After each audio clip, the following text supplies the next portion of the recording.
Hi, folks. Tacitus today. Tacitus today, your pushback channel, and thank you for joining this audio radio live stream. In this essay, I'd like to talk about mass immigration in Australia and population growth. Now, about 10 years ago, there was if you like, a white paper or discussion paper or predictive paper that was circulated, and there was much focus on it. It was well talked about in the media and talk show circles, that sort of thing, saying that what would the population of Australia be based on immigration trends and births over deaths, this sort of thing.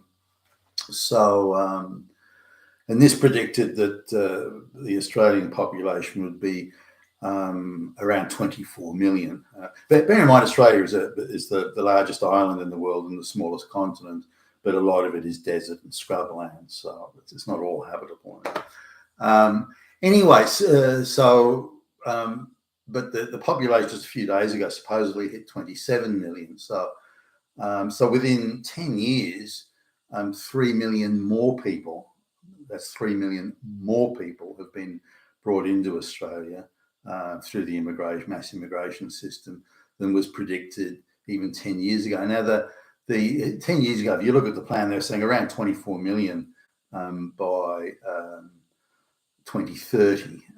And so we've still got 6 years to go. This was sort of an average, and saying around 26.5 would be the upper end by 2030. And if immigration focuses more on skills rather than just masses of peasants, then maybe 22.5 million. Yeah, so it was looking at those numbers. So it was postulating three theories. What if we just stick with skill? People speak English and they're skilled with needed skills. Then it was the low end. You kind of look at a bit of a mid-range, and then you look at an optimistic range. But this was predictions to be by 2030, as I say. Now, not only has Australia far exceeded those targets, but it's done so 6 years before time. So a population of 27 million was meant to be something that even optimistically would have happened in 2035. So 10 years from now, and that was the high end of the prediction. So Australia's reached that or exceeded the high end prediction 6 years before time, and if you want to look at the medium level, 10 years before time. So that just gives you an idea of the scale of the mass migration that's been going on, not only going on in Australia, but also all over the Western world. It's centrally controlled by the globalists, of course, but it's whether it be in Britain or the United States, Canada, and so on. Now, Trump will put a stop to that, which is why the globalists are hysterically trying to undermine Trump. We can't have the will of the people. Do you think those people should be allowed to vote for their leaders? Those fucking Nazis! Of course not. So anyone that votes for a candidate that represents their views, of course, is now a Nazi. So looking at why do we need this mass migration, other than the globalists clearly are directing and instructing and telling their flunkies, what were once our representatives, telling their flunkies to arrange it. So, but if we look at say the rents and mortgages and things like that going on, the amount of properties for rent continues to decline. The amount of money, what it costs, it costs. For someone on an average wage after tax, it's now quite commonplace that they would spend 60% of their wage just on rent, up from 20% 50 years ago. So, that just gives you an idea of just how expensive living day to day has become, all forced upon us by the globalists, by the way. Nothing organic about this at all. Nothing natural, nothing organic. It's been forced. Now, the activists on the left who are frightened, they'll concede that it's expensive to live and cost of living is going up. But their argument is, well, just the government needs to build more houses. So do we need to cut back migration? No, that's racist. You fucking damn Nazi. Don't you dare say that we should cut back on mass migration of illiterate peasants. How dare you say that? You are fucking Hitler if you say that. So the solution is that the government just builds a lot more houses. How should this happen? Not our problem. So the mass migration has really gone well ahead. But it's an illustration just how much the globalists insist that the mass migration must be accelerated to always new highs, more and more, and then more on top of that. But what's the purpose of this? Well, they claim, the globalists and their flunkies in what were once our representative democratic governments, say that, well, we've got a labour shortage, we've got a skills shortage. So, and if we've got a skills shortage, then illiterate peasants from a mud hut in fucking Africa are going to fill these skills. Well, what skills will those be? Don't you ask that, you fucking Nazi. So people are being brought out not to fill jobs or because they're needed or they've got any useful purpose or there's anything for them to do or anything like that. It's specifically to fill jobs where there's if indeed any of them work at all, which is a small number of them, where there's a divergence between the cost of living and the jobs. So the amount of jobs where you have enough to live day to day with anything even resembling independence, that's declined quite substantially. So around 2 in every 3 workers now cannot even hope to live independently, assuming that they have the most frugal habits in consumption. They still couldn't live independently, so they have to live communally and they have to live in share the accommodation, 3 or 4 people in an apartment or a house and so on. And you see, and I've noticed an increase in this around where I live, where 5, 6 bedroom houses, they're not families moving in there. They've got 2, 3, 4 people in a room, each bedroom, and all resources like the bathrooms and the kitchen are shared communally, and that seems to be the trend. And really, you can't afford to live if you want to run a car and this sort of thing, then you have to look at, well, how can I reduce the cost of living, and living communally or existing communally is really the only option these people have. They don't have the option of increasing their wage to any appreciable level. They're not at any productivity bonuses or something where they can alter the outcome. They're on pretty much a fixed wage. Now, still there are employers claiming that there's a shortage of labour. They can't get workers, which is an outrageous fucking lie. The only area where there's difficulty in getting workers is where the job pays the absolute minimum level wage and where the hours and the conditions are uncertain. So where they don't tell you day to day, how many hours you're going to have to work tomorrow. You may work no hours tomorrow. You may work some hours tomorrow. And even the bigger companies that have quite a lot of union type influence in them, even they at best give you a few days notice if you change in a roster, so they can put you on and say, well, you're going to, next week you're going to work 35 hours, but then they can change that anytime and say, no, we only need you for 15 hours. So that sort of uncertainty over employment, that's where the shortage of workers are, where the pay is so low and conditions are so terrible. There's one other aspect of this where, again, in some of the industrial estates that are not near public transport links, so they're paying the absolute minimum of the lowest of the low wage, but they're not near any transport links, which means in order to get to work, you must have a car.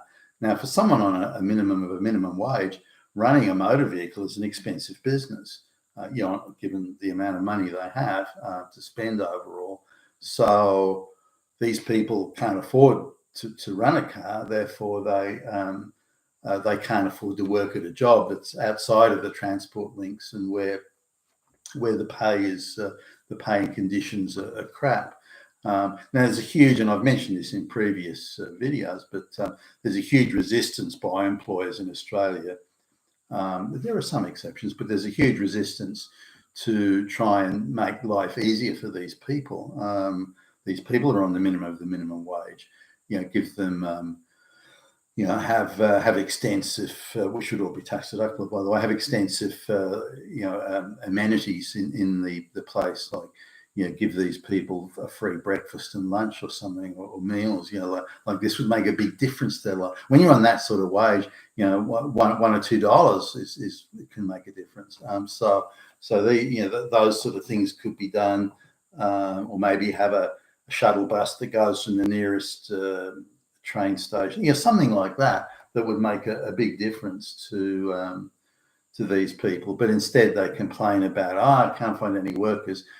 Mass migration is the answer. And so these people lobby the government and do all, complain to their local parliament, where you have to just increase the mass migration. And they've got this view, and it's an insane view, that, well, if we can't get workers, it's got nothing to do with the pay and conditions or the hours it's got nothing to do with that. It's just because there aren't enough people looking for jobs, mass migration will solve it. And no one's pushing back against this, saying, well, that's bullshit. It's nothing to do with mass migration, you fucking morons. And in these areas, the outer areas where these sort of jobs exist, that's not where the black and brown people, the migrant peasants, congregate. They congregate in closer to the city. They don't go in those sort of areas. So anyway, this idea that mass migration is needed to solve problems in terms of employment is complete and utter nonsense. And given that most of the people that are brought out are not skilled in any way, in any recognisable way, they have no job experience. Most of them have never even had a job ever in their lives. And so you don't bring those people in and say, well, they're skilled workers. Now, they've lowered the bar so much to bring in black and brown skilled workers that there's a black girl from Africa who speaks kind of pidgin English, and she did a 6-week typing course in some bullshit college in fucking Africa. And she was able to get a skilled work visa to come to Australia. 6-week typing course. This is a girl who's never worked at all ever, and is functionally illiterate, and gets a skilled migrant visa. So, and which they can convert to citizenship after 2 or 3 years or something. So, so this is the standard that's going on. But with all these people coming in, being brought in, effectively bust in directly from the surplus peasant populations of the world, again directed by the globalists, because these people are coming in, they're adding, of course, overall pressure to the rental thing. Now, it's not because they're all renting properties, individually. There's comments often made that 500,000 mass migrants came into Australia over the last 12 months. They will all individually look for a house. Therefore, 500,000 new houses or apartments are needed. It doesn't work that way. That's absolute nonsense. Most of them, close to all of them, there'll be a very small percentage will live independently. Most of them will move into communal type accommodation with members of their own tribe or their family or their diaspora at the very least. And some of these people are living, 10, 15, 20 to a 2-bedroom apartment. In fact, many of them live that way. Or a 4-bedroom house can have 25 people living there, and so on. So the most of them will go, and given that whatever jobs they do get, assuming they do get jobs, will be very low paid. They can't afford a separate premises anyway. But the difference, the way that this particularly affects rental prices, is that sleazy real estate agents or property owners, and many of these owners are also, Indians renting to other Indians, Chinese renting to other Chinese, and so on. They artificially put up the rent, because when you've got 20, 25 people renting the property instead of one family that maybe has 1 or 1.5 or 2 incomes, instead of that, you've got 25 people, all of whom may have some, whether it's a formal income, they're working as cleaners or burger flippers or something like that. Let's suppose they're working as burger flippers, for example. So there's 25 of them, all on the lowest of the low minimum wage, but you have 25 people in one apartment and so one house. So they can afford collectively, given they pool their resources and live communally, they can afford a much higher rent than just a white local family could afford. So the rents are disproportionately high. So they'll jack the rent up. And so, well, these people can pay, $1,000 a week because there's so many of them pooling their resources. Whereas if you've got the white family there with the mum, dad, and the 2 kids or something, they can't afford. They can only afford $500 a week, half of $1,000. And so those people with just one income or a family, white family unit, they're squeezed out of the rental market. And it also sets new highs for the rents to be paid in an area and artificially pumps the rents up. Now, it's meant to be illegal to have that many people living in a house, but the government won't do, local councils, all these, they just won't do anything. If they enforce the local ordinances and bylaws and things like that, then they would make a difference and that would have a damper, but they don't. And so, property owners go, well, okay, I'm getting double the rent I could get if I had a white family in there, so I don't care. So what if there's 1 million people living in the place? That's their lookout, not mine. These sorts of things. So they also hit them up for extra bonds because the place typically gets partially trashed, and so they hit them up for extra bonds to repair or make good the place.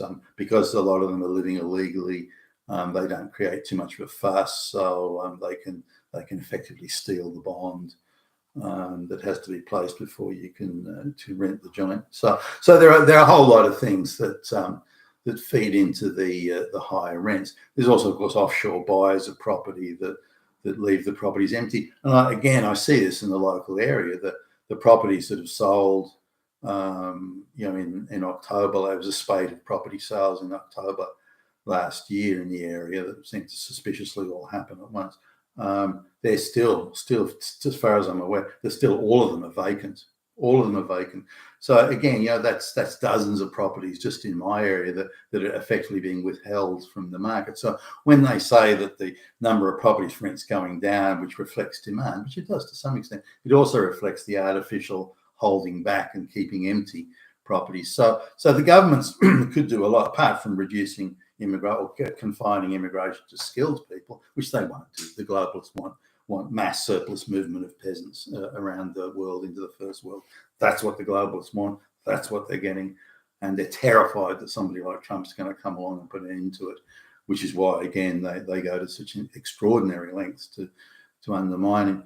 But apart from reducing migration, which won't happen, mass building of shitty, low quality houses or apartments, that might happen, but I don't think it will, or certainly not to any huge extent.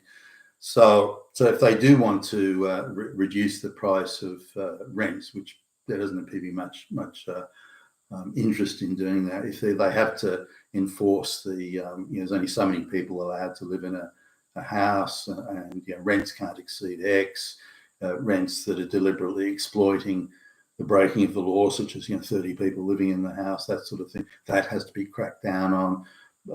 Vacant properties aren't allowed. You can't claim tax benefit or something on a vacant property. You have to show cause.